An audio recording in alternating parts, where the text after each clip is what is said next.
Shishapangma is the 14th tallest mountain in the world. It stands at 8,027 meters and is one of the greatest Himalayan peaks. This is one of the least climbed 8,000-meter peaks at its real summit. Only 165 of Pimas' claims that he reached the top of Manaslu have been proven true. So many of his claims have been disputed. Real peak, instead of the lower peak in 1964, a Chinese-led expedition reached the top of Shishapangma for the first time, which could be proven.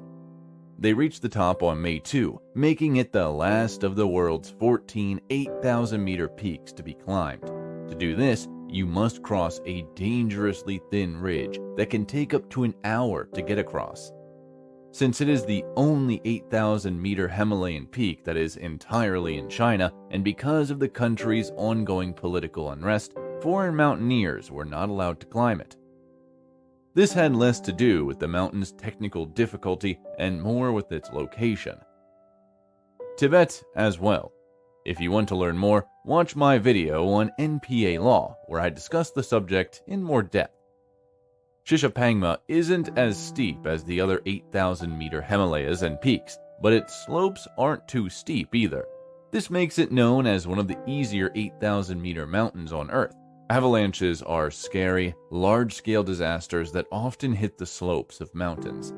Avalanches happen because slopes are the perfect place for them to happen. In the late Himalayan and climbing season of 1999, a group of mountaineers and skiers set out for Shishapangma. Their goal was to climb the peak and then ski down. Then, this expedition team was put together so that a movie could be made about their trip. Alex Lowe and Conrad Anker, two experienced mountain climbers, are on the 9-person expedition crew for this movie. Also on the crew are skiers from the Himalayas and newcomers Chris Erickson and David Bridges. Early in September, the expedition left Kathmandu. By the beginning of October, they had built their base camp.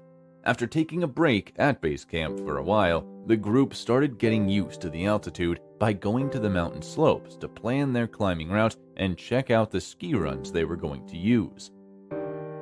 The team split into two groups early on October 5, 1999, so they could get ready for the days of getting used to the weather.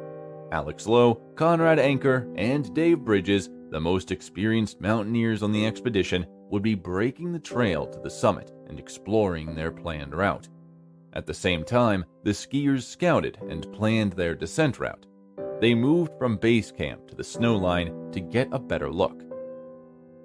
Later that day, early afternoon, the skiers crossed the Grova Field and reached the 3 Anchor Low and Bridges on the large, gently sloping glacier. Suddenly, a loud and threatening crack came from above.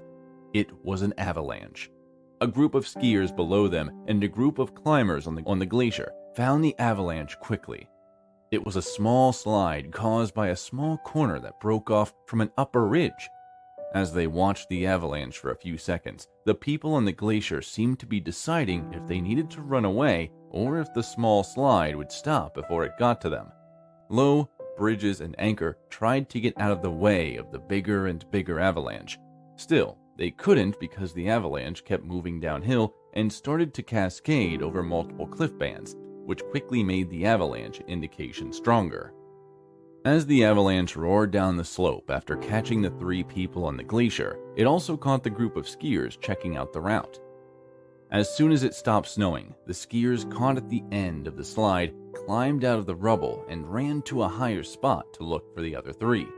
Soon, they saw a man walking through what used to be a kvass field, but was now completely covered by the avalanche. Andrew McLean, one of the skiers, moved towards the man, who turned out to be Conrad. Anchor told McLean they were gone.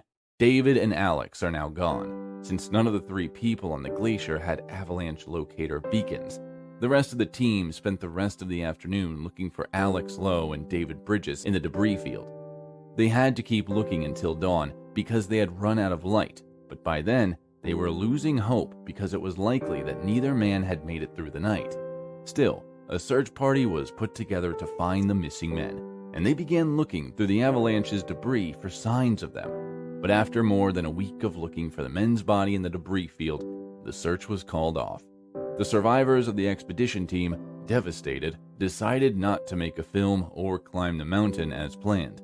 After the event, the expedition team was criticized for weak safety rules. It might have been easier to find the men if they had been carrying an avalanche locator beacon.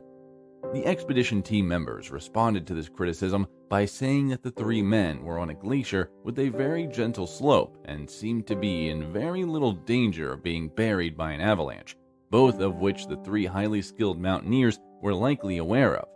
But in the end, no single person or group could be held solely responsible for their early deaths. Avalanches are a constant and unpredictable risk that mountaineers have to deal with to reach their goal of climbing to the top of a mountain. In memory of the climbers who died, a memorial was built at the Shishapangma Southwest Base Camp. Over the years, the only one of the three who survived the glacier, Conrad Anker, has become known and respected in mountaineering. He has also gotten a reputation for being careful when climbing mountains. This is because he has seen his friends die while climbing. After the trip, the grieving Anker who was there that terrible October afternoon got to know Alex Lowe's widow.